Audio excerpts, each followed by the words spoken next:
বন্ধুসকল, আজিৰ গুৰুত্বপূৰ্ণ খবৰটো হৈছে বেংগালুৰু কামাখ্যা এচি ছুপাৰফাষ্ট এক্সপ্ৰেছত দুৰ্ঘটনা। লাইনচ্যুত হ'ল 11টা ডবা আৰু এজনৰ মৃত্যু হয়। পুনৰ সংঘটিত হ'ল ভয়ংকৰ ৰেল দুৰ্ঘটনা। ট্ৰেকৰ পৰা বাগৰিল Bengaluru Kamakhya AC superfast express. লাইনচ্যুত হ'ল ৰেলখনৰ 11টা ডবা। উৰিষ্যাৰ কটক জিলাৰ নেৰগুন্দি ৰেলৱে ষ্টেচনৰ সমীপত এই দুৰ্ঘটনাখন ঘটে। বেংগালুৰুৰ পৰা কামাখ্যা অভিমুখী আছিল ৰেলখন। ৰেল দুৰ্ঘটনাত এজন যাত্ৰীবাহীৰ মৃত্যুৰ খবৰ পোৱা যায়। ৰেল কৰ্তৃপক্ষই এতিয়াও নিশ্চিত কৰিব পৰা নাই এই মৃত্যু। দুৰ্ঘটনাস্থলীত উপস্থিত ৰেলৱেৰ সংশ্লিষ্ট বিষয়া NDRFৰ দলো উপস্থিত হৈছে দুৰ্ঘটনাস্থলীত। পৰৱৰ্তী খবৰ, 5 এপ্ৰিলৰ পূৰ্বেই ঘোষণা হ'ব ৰাজ্যৰ পঞ্চায়ত নিৰ্বাচনৰ দিন। সংবাদ মাধ্যমক এই কথা সদৰি কৰিলে মুখ্যমন্ত্ৰী হিমন্ত বিশ্ব শৰ্মাই। উল্লেখযোগ্য যে 5 মে'ৰ পূৰ্বেই পঞ্চায়ত নিৰ্বাচনৰ সামগ্ৰিক প্ৰক্ৰিয়া সম্পন্ন হ'ব বুলি জনাইছিল গ্ৰামোন্নয়ন আৰু পঞ্চায়ত মন্ত্ৰী ৰঞ্জিত দাসে। ৰাজ্যৰ বিভিন্ন অঞ্চলত মুখ্যমন্ত্ৰীৰ এই ঘোষণাৰ পাছতে পঞ্চায়ত নিৰ্বাচনৰ তৎপৰতা বৃদ্ধি পাব। ইতিমধ্যে কংগ্ৰেছকে ধৰি ৰাজ্যৰ কেইবাটাও ৰাজনৈতিক দলে চলাই আছে পঞ্চায়ত নিৰ্বাচনৰ আনুষ্ঠানিক প্ৰচাৰ। ৰাজ্যিক নিৰ্বাচন আয়োগে আনুষ্ঠানিকভাৱে ঘোষণা কৰিব পঞ্চায়ত নিৰ্বাচনৰ দিন আৰু বাৰ। পৰৱৰ্তী খবৰ, কাছাৰৰ ধলাইত 6খন সোণৰ বিস্কুটসহ 3 মিজো লোকক আটক। ৰাজ্যত অব্যাহত আছে অবৈধ সোণৰ ব্যৱসায়। কাছাৰত আৰক্ষীয়ে অভিযান চলাই জব্দ কৰে 6খন সোণৰ বিস্কুট। এই অভিযানত আটক কৰা হয় 3 সৰবৰাহকাৰীক। কাছাৰৰ ধলাইৰ ৰাংগাউটিত চলিছিল আৰক্ষীৰ এই অভিযান। এই অভিযানত এগৰাকী মহিলাসহ আটক কৰা 3 সৰবৰাহকাৰী হৈছে মিজোৰামৰ লোক। আটকাধীন সৰবৰাহকাৰী কেইটাৰ নাম থাংমিংগা, ৰেমলালং, হেকা আৰু লালানুন কুই।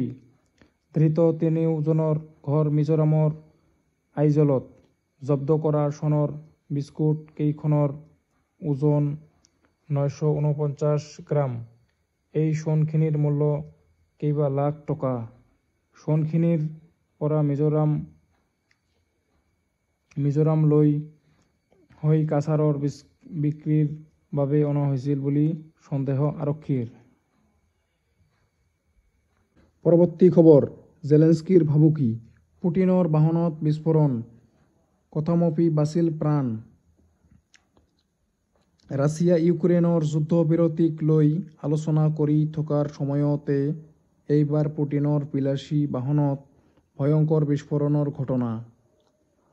ৰাছিয়াৰ ৰাষ্ট্ৰপতি পুটিনৰ বিলাসী বাহনত দেওবাৰে পুৱাৰ ভাগতে সংঘটিত হয় ভয়ংকৰ বিস্ফোৰণ। ৰাছিয়াৰ চোৰাংচোৱা সংস্থা SSBৰ মুখ্য কাৰ্যালয়ৰ সন্মুখতে সংঘটিত হয় এই ঘটনা। অৱশ্যে বিস্ফোৰণৰ সময়ত উক্ত বাহনখনত নাছিল পুটিন। পুটিনৰ নিৰাপত্তাৰক্ষীয়ে ব্যৱহাৰ কৰা উক্ত লিমোজিন বাহনখন এই বিস্ফোৰণত সম্পূৰ্ণৰূপে বিধ্বস্ত হৈ যায়। উল্লেখ কৰা প্ৰয়োজন যে এই ঘটনা সেই সময়ত সংঘটিত হৈছে যি সময়ত ইউক্ৰেইনৰ ৰাষ্ট্ৰপতি জেলেনস্কিয়ে পুটিনক হত্যাৰ ভাবুকি প্ৰদান কৰিছিল। দ্য চন নামৰ ৰাছিয়াৰ সংবাদ মাধ্যমে প্ৰকাশ কৰা অনুসৰি উক্ত বিস্ফোৰণ সংঘটিত হোৱাৰ সময়ত SSBৰ মুখ্য কাৰ্যালয়ত এক বৈঠকত ব্যস্ত আছিল পুটিন। অৱশ্যে এতিয়ালৈকে এই বিস্ফোৰণ কিয় আৰু কেনেকৈ সংঘটিত হ'ল তাৰ কোনো আনুষ্ঠানিক তথ্য সদৰি কৰা নাই ৰাছিয়াই। এই ঘটনা সংঘটিত হোৱাৰ পাছতে পুটিনৰ নিৰাপত্তা অধিক কটকটীয়া কৰা হৈছে। পৰৱৰ্তী খবৰ, ম্যানমাৰৰ বৰ ভূঁইকঁপৰ শেহতীয়া খবৰ, মৃত্যুৰ সংখ্যা 1600ৰো অধিক 1600ৰো অধিক। ম্যানমাৰৰ বৰ ভূঁইকঁপত মৃত্যু হোৱা লোকৰ সংখ্যা বৃদ্ধি হৈয়ে আছে। দেওবাৰৰ পৰা পুৱা ভাগলৈকে উদ্ধাৰকাৰী দলে উদ্ধাৰ কৰিছে 1644 গৰাকী লোকৰ মৃতদেহ। আনফালে প্ৰশাসনে সদৰি কৰা তথ্য অনুসৰি 3408 গৰাকী লোকৰ আহত হৈছে। উল্লেখ্য যে শুকুৰবাৰে অকাপিছাকৈ অহা কেইবাটাও ভূমিকম্পত তছনছ হৈছিল ম্যানমাৰৰ লগতে থাইলেণ্ড।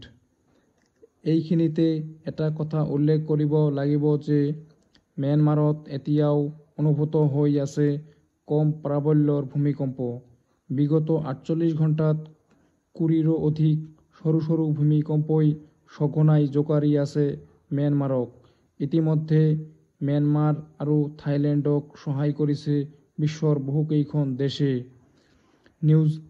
নিউজিলেণ্ড আৰু দক্ষিণ কোৰিয়াই $4 মিলিয়ন অৰ্থ সাহায্য প্ৰদান কৰিছে দেশখনক। ইফালে ভাৰতে খাদ্য সামগ্ৰী প্ৰেৰণ কৰাৰ লগতে যি সহায় লাগে তাকে কৰিবলৈ প্ৰস্তুত বুলি সদৰি কৰিছে। ম্যানমাৰ চৰকাৰৰ সৈতে ফোনযোগে এই সহায়ৰ সন্দৰ্ভত কথাও পাতিছে দেশৰ প্ৰধানমন্ত্ৰী নৰেন্দ্ৰ মোদীয়ে। ম্যানমাৰৰ উদ্ধাৰ কাৰ্যত সহায় কৰিছে ৰাছিয়া। চীনৰ দৰে দেশৰ সেনাই মুঠৰ ওপৰত এই বিভীষিকাৰ সময়ত ম্যানমাৰক সকলো দেশেই পৰ্যাপ্ত সহায়ৰ হাত আগবঢ়াইছে।